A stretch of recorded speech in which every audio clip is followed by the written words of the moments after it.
કે આટલું બધા ઊંડા ન ઉતરીએ ને, આટલા બધા ઊંડા ન ઉતરીએ ને તો જે ઘડીએ જે સમયે તમારે ટાણું હાચવવાનું આવે, બેન દીકરી ભાણેજડાના જે ટાણા આવે એ ટાણા તમે હાચવી લેજો. વ્યવહારના પરણના મરણના જે કંઈ વ્યવહારના ટાણા તમે હાચવી લેજો. એટલે તમારું ટાણું હાચવવા વાળી એક તાકાત બેઠી છે, જરાય ચિંતા ન કરતા. એનો દાખલો ભાઈ મને પ્રમેજ કરી, એનો દાખલો ઈસવીસન 1010 જુનાગઢનો સત્તા પલટો થયો. ઈસવીસન 1010 જુનાગઢનો સત્તા પલટો. ઈસવીસન 1010 જુનાગઢનો સત્તા પલટો થયો ને વાલબાઈ વડારણ ઇતિહાસના પાને મહારાજાઓ ઘણા અમર થઈ ગયા. ઇતિહાસના પાને ચારણો મહાત્માઓ ઘણા અમર થયા. ચારણ જગદંબાઓ ઘણા અમર થયા. અવતારો બધા અમર થયા. રાજા મહારાજાઓ ઘણા અમર થયા. દાતાઓ ઘણા અમર થયા. ઇતિહાસને પાને 3 દાસીઓ અમર થઈ ગઈ. 3 દાસીઓ ઇતિહાસને પાને 3 દાસીઓ અમર થઈ. મહારાણા પ્રતાપના બાપ ઉદયસિંહજી, અને ઉદયસિંહજી નાની ઉંમર એટલે કે 4-5 વર્ષની ઉંમર, અને એ વખતે બલવીર નામના એક વ્યક્તિએ બળવો કર્યો અને શિશોદેવના હાથમાંથી ચિત્તો લઈ લીધો અને બલવીર ખુલ્લી તલવાર લઈ અને રાણાના વંશને નાબૂદ કરવા નીકળ્યો કે હવે ઉદયસિંહજીને હોય ત્યાંથી ગોતી લઉં. રાણાનો વંશ ન રહેવા દેવો, શિશોદિયાનો વંશ ન રહેવા દેવો નીકળ્યો. અને એ સમયે પન્ના નામની દાસી, પન્ના ધાય, એ પન્ના નામની દાસી, એ પન્ના દાસીએ પોતાના દીકરાને મહારાણા ઉદયસિંહજીના કપડાં પહેરાવી અને પલંગ માથે હુરાવી દીધો અને મહારાણા ઉદયસિંહજીને લઈ અને ગુપ્ત માર્ગથી પન્ના નીકળી ગઈ. અને પછી રજવાડાની માલિકો ફરી પાછી સેના એકત્રિત કરી અને 5 વર્ષે ઉદયસિંહજીને પાછા ગાદી માથે બેહાડ્યા. આ પન્ના અમર થઈ ગઈ. બીજી દેવાજ બોધરને નવઘણને જે મૂકવા આવી એ વાલબાઈ વડારણ ઇતિહાસના પાને અમર થઈ ગઈ. અને તેદી લાખા ફુલાણીની દાસી ડાઈ રમરી એ ઇતિહાસના પાને આકાશની ધરતી માથે લંઘાની દીકરી હતી, રામસરીની દીકરીની મા પાસેથી જંતર શીખી હતી. કોક દી ભેડા હશું તો થાવું તેની વાત આગળ ઉપર અમર થઈ ગઈ. ઈસવીસન 1010 વાલબાઈ વડારણ નવઘણને લઈને આવી. દેવાજ બોધરે ટાણું હાચવી લીધું. હું ખાલી ટાણા જ કે પ્રસંગ નહીં કહું. હૈથી ભેડીને એટલું કીધું, હું કરો છો કે જાહલને પેટ ભરાવું છું કે જાહલને ખોડામાંથી હેઠી મૂકી દો, જાહલના ધાવણમાં ભાગ પડાવે એવો જુનાગઢનું રાજ આવી ગયું છે. અને જાહલને હેઠી મૂકી દીધી અને નવઘણને હૈયા હરસો લઈ લીધો. એ હૈથી બેડીએ ટાણું સાચવી લીધું. ઈસવીસન 1015 થી 17 જુનાગઢ જાણ થઈ અને ચિઠ્ઠી આવી કે નવઘણને હણગારીને મોકલજો, રાહ રાખીને વાત કરજો. અને પેટના દીકરાને હણગારી અને હૈદી ભેડીએ જુનાગઢની કચેરીને મોકલો. એ બાળકને ડોકમાં તલવાર મુકાણી. બોલ, કોણ છો કે નવઘણ, કોણ છો કે નવઘણ, કોણ છો કે નવઘણ. તલવાર હાલી ગઈ. ત્યાં સુધી બાળક બોલ્યું નહીં કે હું નવઘણ નથી. ટાણું હાચવી લીધું. ઈસવીસન 1025 નવઘણને ગાદીએ બેહાડ્યો અને બેન જાહલના લગ્નમાં જવતો લોમવો આવ્યો ને કીધું, માગ કે બાપે ઘણું દીધું છે.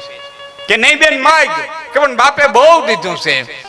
નવઘણે કીધું, જાહલ આ ચામડાના જોડા સીવડાવીને તારા પગની માલિકો નાખું તો તારા બાપનું ઋણ ન ચૂકવી શકું. માગ હે 9 વર્ષના ધણી, બાપ ગરવા ગિરનારનું 76 તારીખ માથે છે. ક્રોધ દિવાળી જઈ પણ બહુ કહે ને તો ટાણું આવશે ને તેથી માગી લે, હાલ મારું લેણું. એ દીકરીએ ટાણું હાચવી લીધું. અને ઈસવીસન 1031 ભયંકર દુકાળ પીડ્યો. અને તેદી હિમાલધારીઓ બધાય ઠેઠ કચ્છ વિંધી અને માનસુર સિટીની માલિકો નગરઠઠા પાસે દુકાળ વર્તવા ગયા. તેથી આખી સિંધુ નદી છે એ કચ્છને વિંધી નારાયણ સરોવર સુધી જાતી. તેથી કચ્છડો 12 માસ કહેવાતો. કચ્છ કોઈ દી હુકાતો નહીં. 1819 ભયંકર ધરતીકંપની માલિકો એવડો મોટો ધરતીકંપ થયો આકાશની ધરતી માથે કે સિંધુનું વેણ ફરી ગયું. સિંધુ આખી પાકિસ્તાનમાં વહી ગઈ. એ પછી કચ્છડો હુકાણો નકો. કચ્છડો કોઈ દી હુકાતો નહીં. કચ્છ 12 માસ કહેવાતો. ત્યાં દુકાળ વર્તવા આવ્યા. પછી આ બધાને ખબર છે કે સુમરા અમીરની નજર પડી અને એ ચિઠ્ઠી આવી નવઘણની પાસે અને ચિઠ્ઠી વાંચી કે હું જાહલને જપત કીધી અને ફરમાવ્યા ફરમાન આડાને પેરા ઉભિયા આ તો તેગ ખુલી તરકાન ભૂપે નજર તાકી વતન તે કફરા વધે દુલમીન સાંભળી બોલતા રાજપૂતના હાથમાં ચિઠ્ઠી આવી અને ચિઠ્ઠી વાંચતા કમકઈમાં અંગ રૂવાડા આજ કે જાહલ વારે નું જાઉં તો હવે મારે જુનાગઢના અન્નને પાણી અગરાજ ચિઠ્ઠી વાંચતા કમકઈમાં અને હોરઠના હાવજુ તૈયાર થયા દેવાય બોદર ટાણું હાચ્યું હૈતી ભેડીએ ટાણું હાચ્યું ઉગાએ ટાણું હાચ્યું બેન જાહલે ટાણું હાચ્યું રાજપૂતના હાથમાં ચિઠ્ઠી આવી રાજપૂતે ટાણું હાચ્યું આ બધાએ પોતપોતાના ટાણા હાચવા એટલે બ્રહ્માંડનું સંચાલન કરનારી અખિલ બ્રહ્માંડની વિશ્વેશ્વરી એને એમ થયું કે હવે મને પોકાર કરે તો ભલે ન કરે તો ભલે હવે મારે ટાણું હાચવવા માટે થઈને જવું જોઈએ અને ખોડાહરની ધરતી માથે જન્મેલી એ આડી ફરી ગજુ નીચું કાળો ભેડિયો એકલા બેલા લોઢાના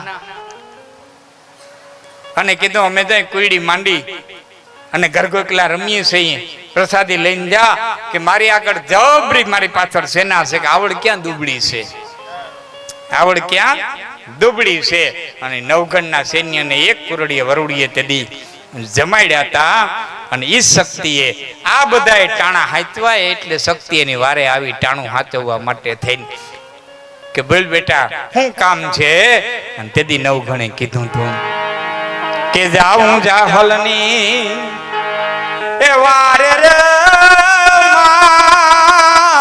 મને હમદર યાડા હાથ જાઓ માં એ આવો આયો રડાવાળા બધા તોને ભેડિયા વાળા કે કાળી ચકલી થઈ તારે ભાલડે બેસુન સોસું સમદર સાતિયાઓમાં એ આવો આયો રડાવાળા બધા તોને ભેડિયા વાળા ઉપેન્દ્રભાઈ ત્રિવેદી પોતાના જીવનના અનુભવ વર્ણવતા કહે છે કે રા નુગણ પિક્ચર ઉતરતું હતું ને એ વખતે બધી તૈયારી થઈ ગઈ હું ઘોડા માથે બેહી ગયો હાથની માલિક ભાલો આપવા વાળો ભાલો આપી ગયો અને આર્ટિફિશિયલ ચકલી ભાલા માથે મૂકવાની હતી કેમેરા ગોઠવાઈ ગયા પૂર્ણ તૈયારી થઈ ગઈ અને આર્ટિફિશિયલ ચકલી લઈ અને માણા ભાલા માથે મૂકવા આવે એ પેલા ઉડતી ઉડતી ઉડતી ઉડતી એક કાળી ચકલી આવી અને ભાલે બેહી ગઈ અને શૂટિંગ થઈ ગયું આ કાળી ચકલી થઈ એ ભાલડે બેસુન સોસું સમદર સાતિયાઓમાં એ આવો આયો રડાવાળા બધા તું ભેડિયા વાળા તમારા ક્યાં કુળદેવ વેરાઈ કીધા ને કીધા વેરાવળી કયો કે વેરાઈ કયો કે જે કઈ નોખ નોખા નામ તખતદાનભાઈ ની રજા લઈ અને તખતદાનભાઈ ની રત્ના રજા લઈ દાન અલગારીની અને વેરાઈનું નામ લઈ અને એક કડી કઈ પછી મારા શબ્દોને હું વિરામ આપી કે વેરાય માં પ્રતાપે મારે ઓ બાર પા વેરાય માં પ્રતાપે મારે ઓ બાર પા કુળદેવી રાજી તો હવે કોની કરું આશા મારી કુળદેવી રાજી તો હવે કોની કરું આશા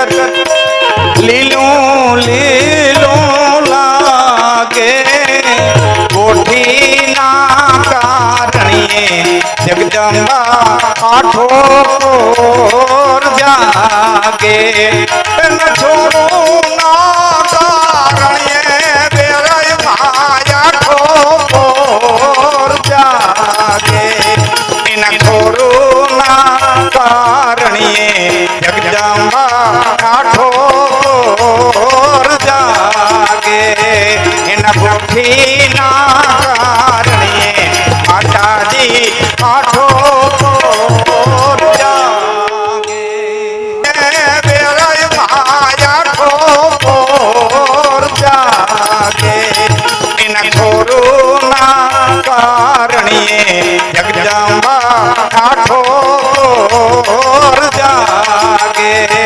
એના કોઠીના કારણીએ માતાજી આઠો